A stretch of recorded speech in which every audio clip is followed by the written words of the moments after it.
He didn't ask. That's the part that stayed with me.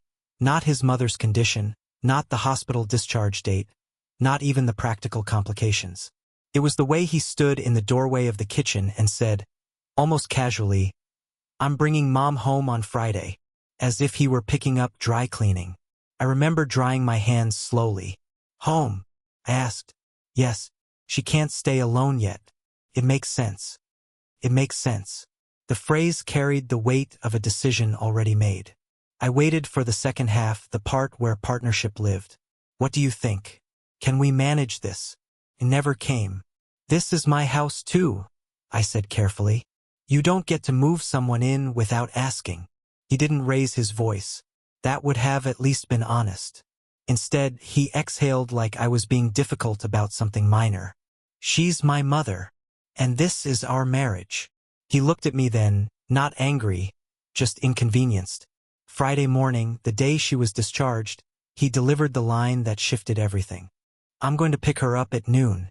I need you to clear your things out of the master bedroom before we get back. Mom will need the larger space. Your things. Your room." The words were tidy, deliberate, territorial. For a second, I felt the urge to argue louder, to demand fairness in a way that would finally make him hear me. But the feeling passed. What replaced it was colder and far more useful: clarity. I nodded once. "Okay." He seemed relieved, as if my silence meant surrender. Didn't. After he left, the house became very quiet. Not tense, just still. I stood in the middle of the bedroom and looked around. The bed frame, I bought that before we married. The mattress, mine. The dresser, mine. The nightstands. The lamps. The rug. When we moved in after the wedding, this house had already been furnished. Inherited from my aunt 3 years before I met him. We refinanced once. He handled most of the conversations, but the deed had never changed. I started with the nightstands. I unplugged the lamps, coiled the cords carefully, and placed them in labeled boxes. I folded the linens. I removed the mattress. I disassembled the frame. Not angrily, not dramatically, methodically. Every receipt I could find, I slipped into a manila envelope. I took photographs of each room as I cleared it, timestamps visible. I transferred copies of the property documents from the safe into my personal file. By 11:30, the master bedroom was an echo. I didn't touch what he had purchased. His clothes remained in the closet, his watch on the dresser, his side of the bathroom untouched. I moved my furniture into the locked storage unit I'd rented that morning. Then I made 2 phone calls. The first was to the attorney who had overseen the refinancing years ago. I asked one question: can my husband move someone into a property solely in my name without my consent? There was a pause on the line. "Legally," she said, "no, not as a permanent occupant, and certainly not if you object in writing." The second call was shorter. A locksmith. Appointment scheduled for Monday, after proper notice. At 12:47 p.m. I heard the car. I was seated at the dining table when they walked in. His mother leaned heavily on his arm, pale but alert. I stood and greeted her politely. I meant it. My conflict was not with her illness. She looked around. "The room ready?" she asked softly. My husband glanced down the hallway. I watched the moment land on his face when he saw the doorway open to emptiness. "What is this?" he said. "You asked me to remove my belongings," I replied evenly. "I did."